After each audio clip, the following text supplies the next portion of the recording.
Kita masuk ke contoh perhitungan tarif BOP.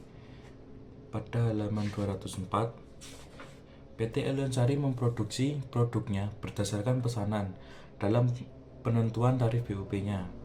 Telah disusun anggaran BOP seperti yang tercantum pada gambar 7.1. BOP dibebankan kepada produk berdasarkan jam mesin. Anggaran BOP tersebut disusun pada kapasitas normal sebanyak 80.000 jam mesin. Perhitungan tarif BOP-nya itu pada gambar 7.1, di mana dalam gambar 7.1 ini ada beberapa jenis biaya, dari biaya bahan penolong sampai biaya depresiasi.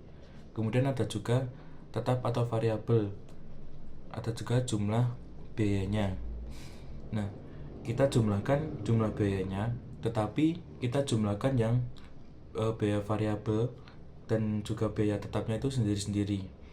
Untuk yang biaya variabel kita jumlahkan itu mendapatkan 5.800.000. Untuk yang biaya tetapnya kita jumlahkan mendapat 5.400.000. Dari kedua penjumlahan ini, dari kedua tetap dan juga variabel kita jumlahkan menjadi 10.700.000. Kemudian kita menghitung biaya tarif BOP-nya. Kita tahu bahwa biaya tarif BOP yang variabel itu sebanyak 5.800.000. Nah, kita kalikan dengan 80 jam mesin tadi akan mendapatkan 72,5 per jam. Yang tarif BOP tetap kita juga bagi, dimana yang biaya tetap itu mendapatkan 5.400.000 kita bagi dengan 80 jam mesin akan mendapatkan 67,5 per jam mesin. Kemudian dari kedua tarif BOP ini kita jumlahkan akan mendapat tarif BOP total itu sebanyak 140 per jam mesin. Masuk ke bagian pembebanan biaya overhead pabrik kepada produk atas dasar tarif. Tarif BOP yang telah ditentukan di muka kemudian digunakan untuk membebankan BOP kepada produk yang diproduksi. Jika perusahaan menggunakan metode full costing di dalam penentuan harga pokok produksinya, produk yang dibebankan BOP dengan menggunakan tarif BOP variabel dan BOP tetap. Tetapi jika perusahaan menggunakan metode variable costing di dalam penentuan harga pokok produksinya, produk yang dibebankan BOP dengan menggunakan tarif BOP variabel saja. Pembebanan BOP variabel. Pembebanan BOP kepada produk dalam metode full costing, di mana setelah tarif BOP ditentukan yaitu sebesar 140 per jam mesin pada halaman 204, maka produk yang diproduksi sesungguhnya dibebankan dengan BOP dengan menggunakan tarif tersebut. Dari contoh 1, PT Elyonsari menerima 100 macam pesanan dan menghabiskan waktu pengerjaan itu sebanyak 75.000 per jam mesin dalam waktu 2000x1. Maka biaya overhead pabrik yang dibebankan kepada produknya yaitu 140 per jam kita kalikan dengan 75.000 jam mesin akan mendapatkan 10.500.000. Dan dicatat dengan jurnal sebagai berikut. Barang dalam proses biaya overhead pabrik ada di debit sebesar 10.500.000. Kemudian biaya overhead pabrik yang dibebankan sebesar 10.500.000 ada di kredit. Pembebanan biaya overhead pabrik kepada produk dalam metode variable costing. Pada contoh 1, PT Elyonsari menggunakan metode variable costing, maka BOP yang dibebankan kepada produk adalah harga dari tarif dari BOP variabel. Tarif dari BOP variabel kita kalikan dengan 75.000 jam mesin akan mendapatkan 5.437.500. 72,50 itu dapat dari mana? Itu didapat dari gambar 7.1 halaman 24 yang tarif BOP variabel dari 5.800.000 kita bagi dengan 80.000 jam mesin, itu mendapatkan 72,50 jam mesin.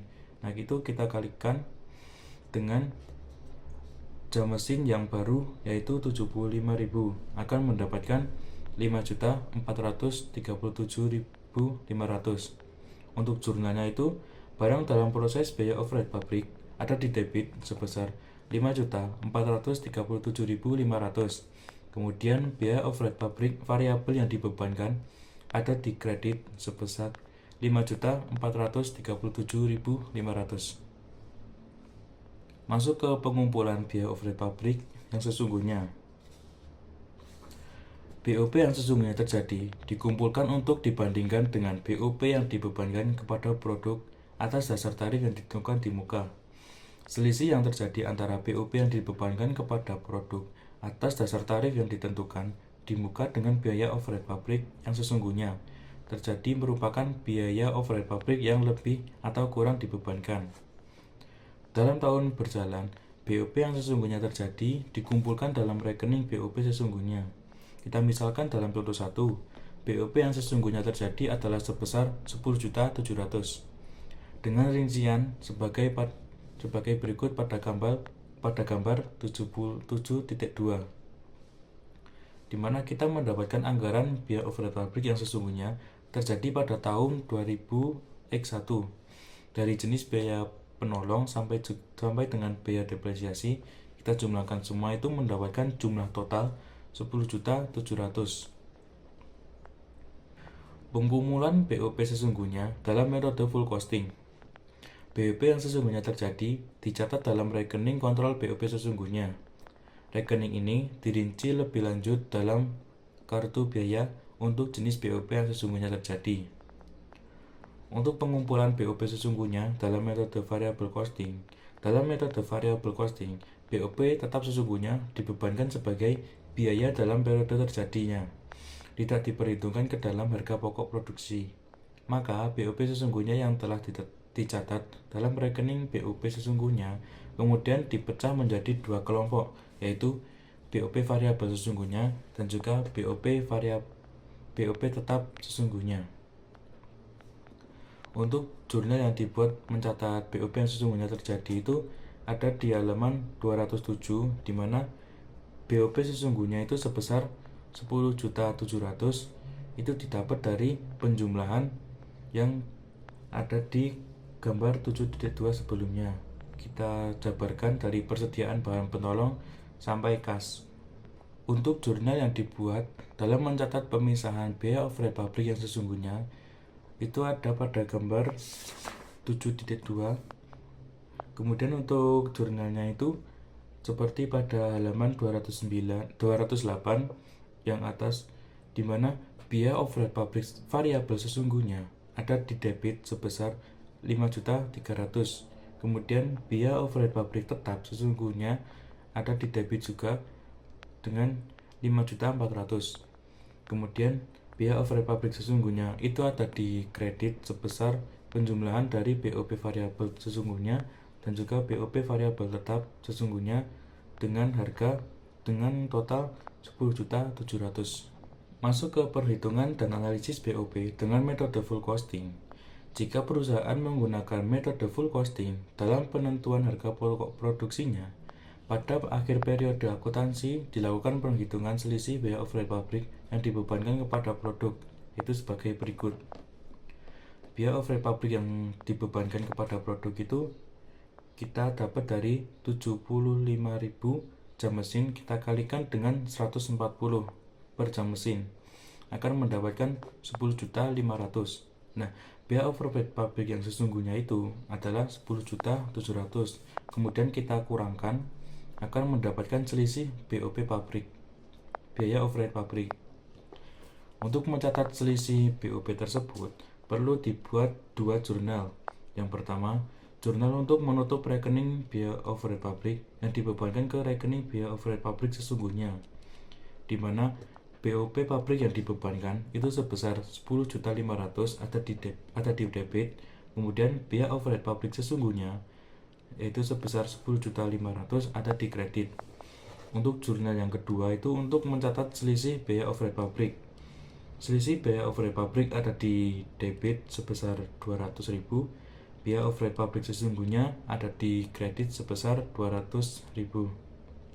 Selisih biaya overhead pabrik sebesar 200.000 tersebut dapat dipecah ke dalam dua macam selisih, yaitu ada selisih anggaran dan juga selisih kapasitas.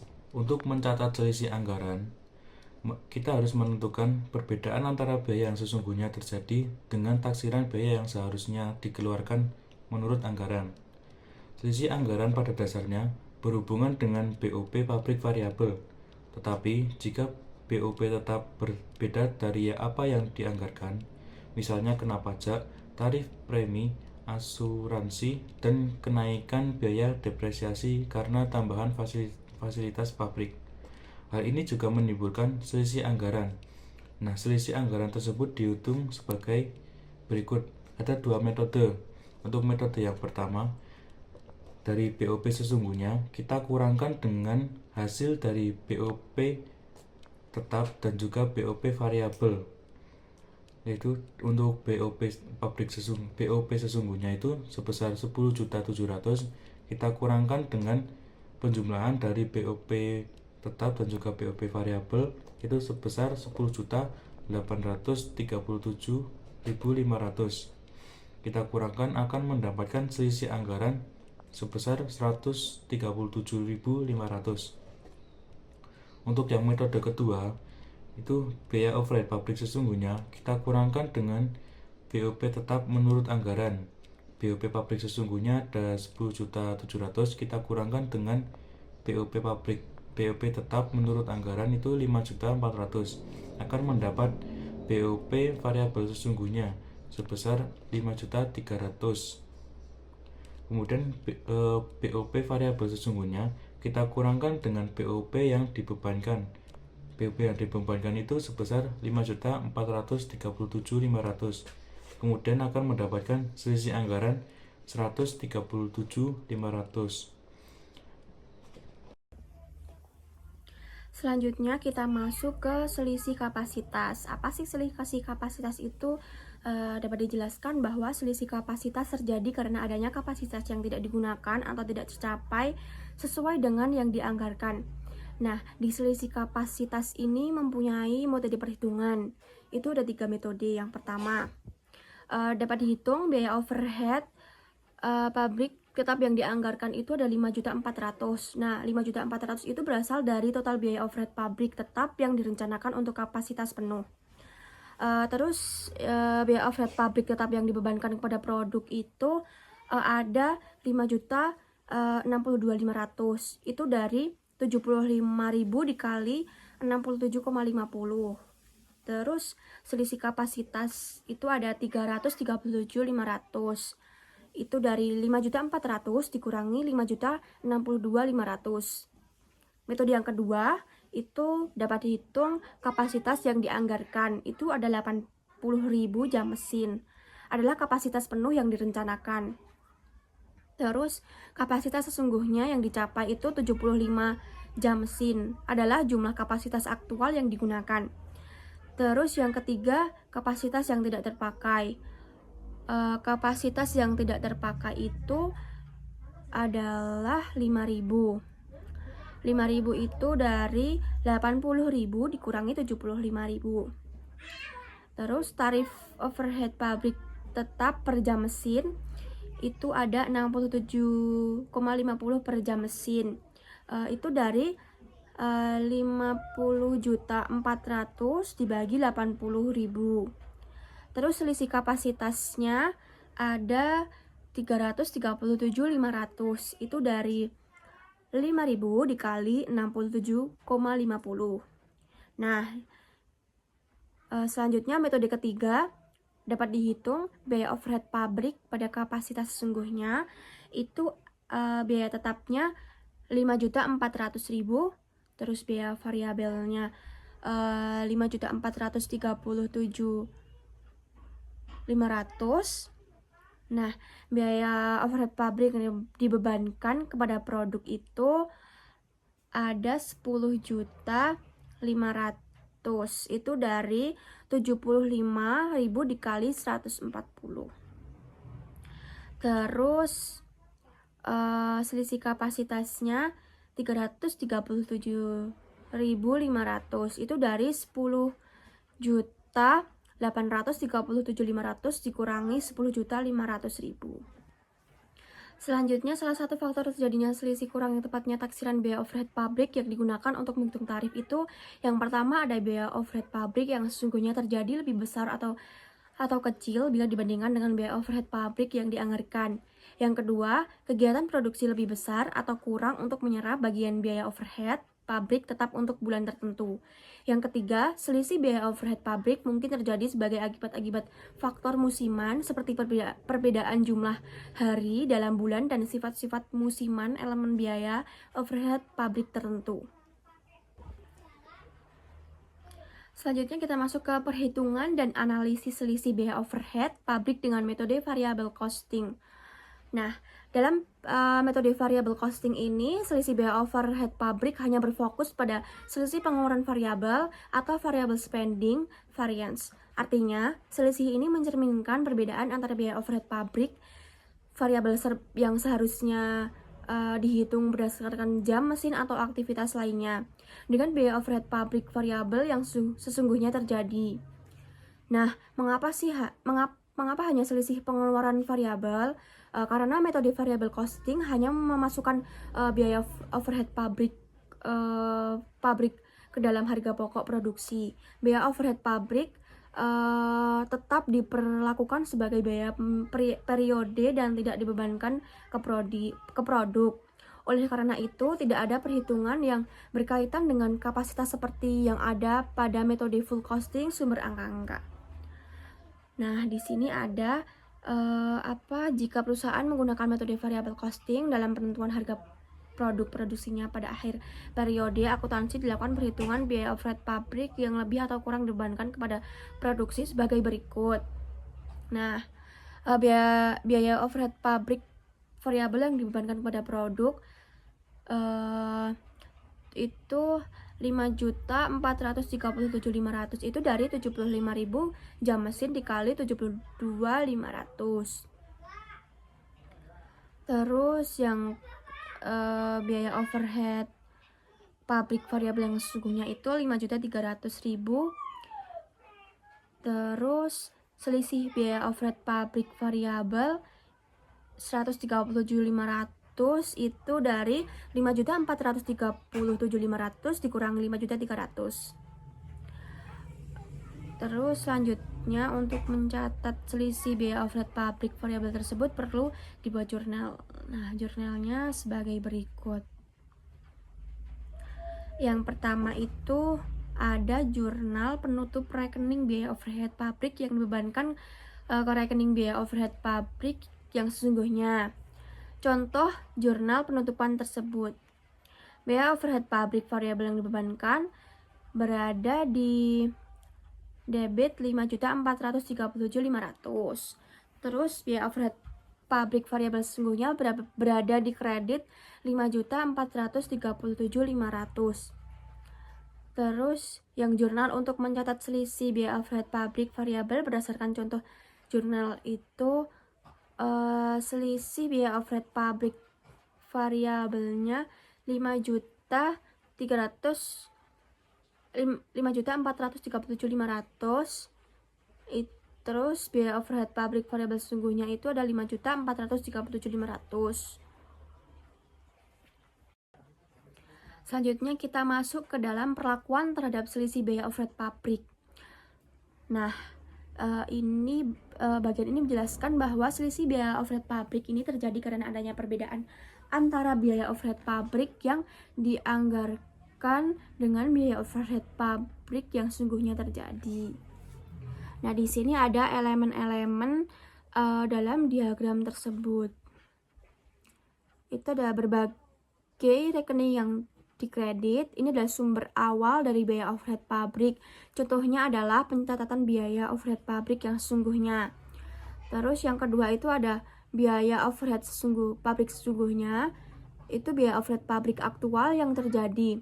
Biaya ini kemudian dibandingkan dengan biaya overhead yang dibebankan.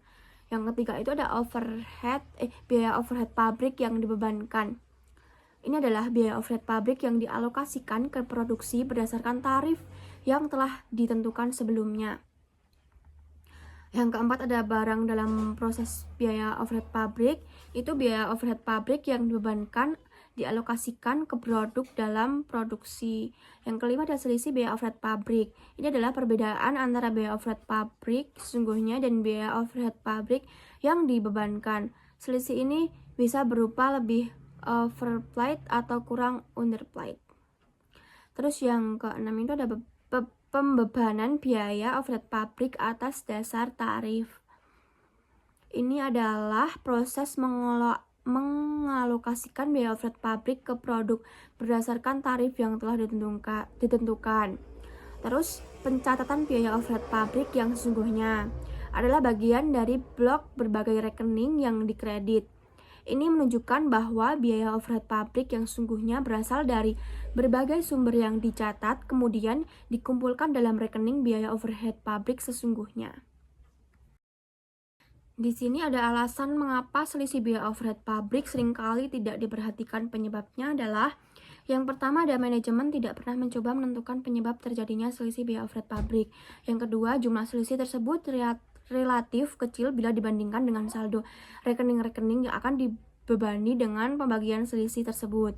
Yang ketiga, saldo rekening-rekening barang dalam proses dan persediaan produk jadi biasanya relatif kecil bila dibandingkan dengan harga pokok penjualan. Selanjutnya selisih biaya overhead pabrik dalam laporan laba rugi. Yaitu contoh kedua metode perlakuan terhadap selisih biaya overhead pabrik. Metode pertama, selisih biaya overhead pabrik dibagikan kepada rekening-rekening persediaan dan harga pokok penjualan. Misalkan dari contoh 7 tersebut, saldo rekening persediaan dan harga pokok penjualan pada akhir tahun 2001 sebagai berikut. Persediaan produk dalam proses itu ada 400. Nah, 400 itu angka ini nilai persediaan barang yang masih dalam tahap produksi pada tanggal 31 Desember. Terus persediaan produk jadi 600. Persediaan barang yang sudah selesai diproduksi dan siap dijual pada tanggal 31 Desember. Terus harga pokok penjualan 7 juta. 7 juta ini dari total biaya barang yang telah dijual selama periode tersebut sebelum penyesuaian. Terus dijumlah semua 8 juta. 400 ditambah 600 ditambah 7 juta. 8 juta hasilnya. Terus selisih biaya overhead pabrik ke rekening-rekening persediaan dan harga pokok penjualan. Itu selisih biaya overhead pabrik 200. Selisih antara total overhead yang dibebankan ke produksi dengan overhead aktual. Persediaan produk jadi itu dari yang di atas di 600, harga pokok penjualan 7 juta. Terus persediaan dalam proses kok bisa jadi 4/80 dikali 200. Nah, 4/80 itu dari 400 saldo produk dalam proses dibagi 8 juta total saldo. Terus hasilnya disederhanakan menjadi 4/80. Selanjutnya 6/80 dikali 200. 6/80 itu 600 saldo produk jadi dibagi 8 juta total saldo. Hasilnya disederhanakan 6/80. Terus harga pokok penjualan 70 dibagi 80 dikali 200. Itu didapat dari 7 juta saldo harga pokok penjualan dibagi 8 juta total saldo. Disederhanakan jadi 70/80. Nah, jurnal untuk membagikan selisih biaya overhead pabrik atas dasar data tersebut. Nah, yang di samping ini. Persediaan produk dalam proses 10.000-nya itu dari 4/80 dikali 200. Terus persediaan produk jadi itu dari 6/80 dikali 200, hasilnya 15.000. Selanjutnya harga pokok penjualan 70/80 dikali 200 itu hasilnya 175. Terus di total selisih biaya overhead pabrik di total jadi 200.000. Metode yang kedua ada selisih biaya overhead diperlakukan sebagai pengurang atau penambah rekening harga pokok penjualan. Nah, jika perusahaan memilih metode alternatif, seluruh selisih overhead 200.000 akan langsung disesuaikan ke harga pokok penjualan. Jurnalnya ini harga pokok penjualan berada di debit 200.000, terus selisih biaya overhead pabrik berada di kredit 200.000. Terima kasih.